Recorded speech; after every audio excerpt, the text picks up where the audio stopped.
This is a Sports Catastrophe production. Hey there, It's Jeff Cutter Diamond welcoming you to another Sports Catastrophe birthday boy. And this birthday boy was a pioneer for black quarterbacks everywhere. I know you'll probably say, well, wait, Warren Moon was a pioneer too. But Randall Cunningham was the inspiration for one Michael Vick before his his dog fighting shit. It's Randall the Frill Cunningham. I think that's what his nickname was. But anyway, he was a quarterback and even was a punter. He played in the NFL for 16 years, mostly with the Philadelphia Eagles. He was named to the Pro Bowl 4 times, a 2-time first-team All-Pro. He also had some time with the Minnesota Vikings. He's actually the younger brother of former college and pro player Sam Bam Cunningham. Really? So he's actually Sam Cunningham's brother? Wow. And the father of Randall II and a world champion high jumper, Vashti Cunningham. Wow. Vashti Cunningham won a world championship in high jumping? Wow. Cool. Anyway, he played college football for the University of Nevada, Las Vegas. Not really a college football hotbed, more like a basketball hotbed. But anyway, he was selected in the second round of the 1985 NFL draft by the Eagles, and he stayed there till 95. Then he decided to retire from football. And then he felt like he could have something to prove. So he decided to join the Minnesota Vikings. And Cunningham just was like, he reinvented himself from a running, scrambling quarterback to a passing quarterback and helped the Vikings set the most points in regular season until the Pats snatched that record. Although the Vikings were losing the NFC Championship game. He was released by the Vikings during the 99 season. And then he was basically a backup for Dallas and Baltimore. He became an ordained Protestant minister and a coach at Silverado High School. He's the team chaplain for the Las Vegas Raiders. Cool. So anyway, UNLV. It was amazing. He actually was part of the All-American team for punting. Randall Cunningham could punt, and that is amazing. He helped UNLV go to 11-2, which was the school's best run ever. They had the only 10-win season ever in UNLV football history. Sadly, though, there were players that were ineligible, so basically they were adjusted to 0-13. Cunningham was the Eagles' second-round pick in the 85 NFL draft. However, the USFL's Tampa Bay Bandits wanted him so badly. So let's talk about the 1985 thing. Draft. For the second consecutive draft, no quarterbacks were chosen in the first round. Unlike 83 when there were 6. 84 had no quarterbacks in the first round. So anyway, yeah. Randall Cunningham became the first quarterback to be drafted. There were a lot of teams that could have had a quarterback at a time. So Randall Cunningham was the first quarterback of the draft. Wow. Well, Bernie Kosar was in the supplemental draft by Cleveland. The second quarterback was Frank Reich, who would have himself a decent time himself. So anyway, the Eagles owner said that if Cunningham accepted an offer from the Bandits, he will not negotiate with Cunningham. But the USFL folded, so basically Cunningham was an Eagle. He was used sparingly as a backup to Ron Jaworski, but his scrambling ability basically helped him out and all that. When Buddy Ryan arrived in Philadelphia to be the head coach in 86, he made many changes that helped Randall Cunningham out. Buddy Ryan made Jaworski the starter. However, he would replace Jaworski with Cunningham in third and long situations because the youngster's scrambling would put the defense on its heels. Jaworski got injured, and Cunningham replaced him as the Eagles starter. Unfortunately, the Eagles had a bad offensive line, and he was sacked 72 times. He was given the starting job for 87, and he was elite and all that.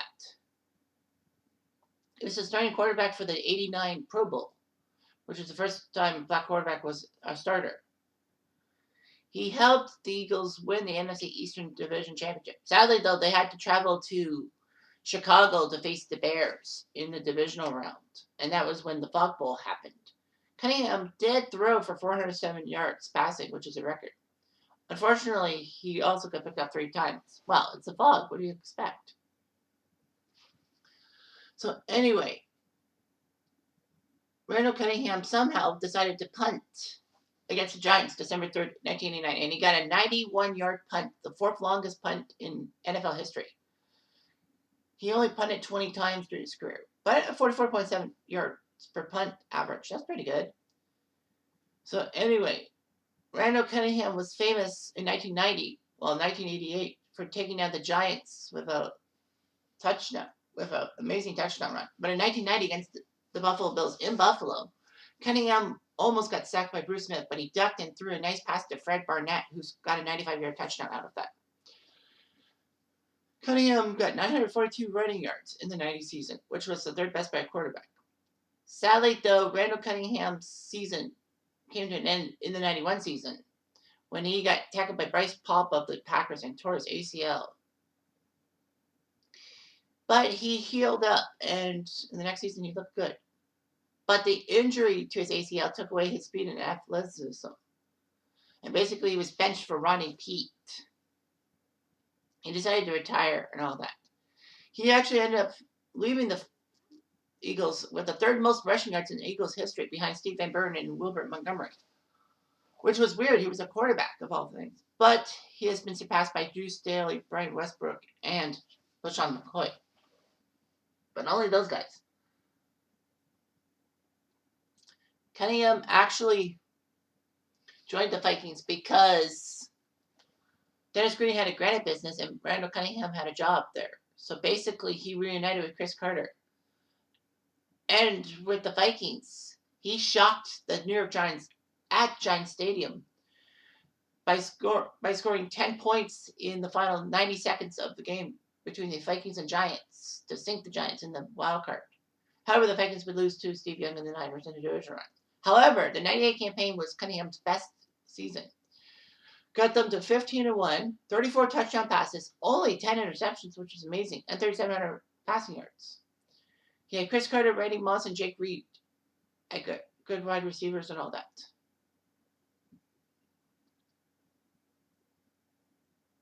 Unfortunately, the Vikings would be 15-1 and not even get to the Super Bowl as they lost to the Atlanta Falcons in the NFC title game. Thanks a lot, Gary Anderson.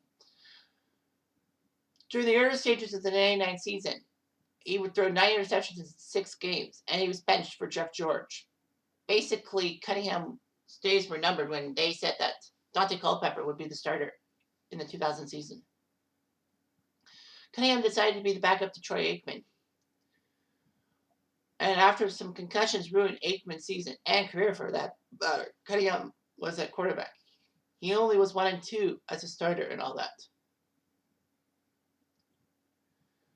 He quarterbacked the Cowboys in what was, I guess, his first game in Philadelphia ever since leaving the Eagles. Cunningham actually had a nice match with McNabb. Eagles would win in overtime and all that.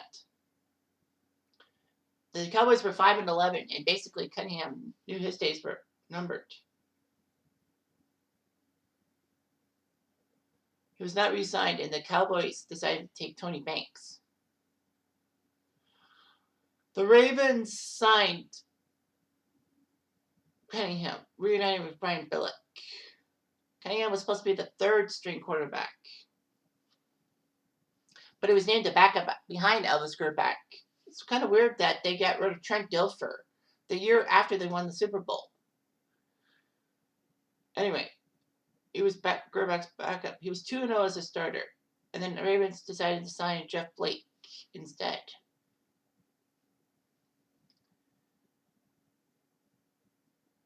He didn't play much in his final 10 NFL seasons, but he did pretty good. He almost got 30,000 passing yards. He missed by 21 of them. 207 touchdowns, and 134 interceptions. He was sacked 484 times, behind only Brett Favre and John Elway in that category. But he also ran for almost 5,000 yards in his career, which was good. He was the all-time leader in rushing yards by a quarterback until, guess who? Michael Vick did that and all that. Not bad, eh? So yeah, so he had some up and down stuff and all that. So he decided to become a born again Christian and become a minister and all that. So Cunningham is the team chaplain for the Las Vegas Raiders. You know, he's in the Las Vegas area and all that.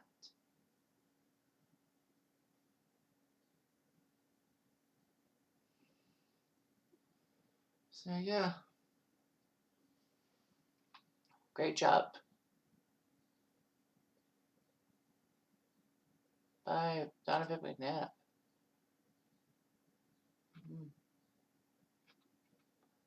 Kind of weird, eh? But anyway, I'm Jeff Diamond. Adu.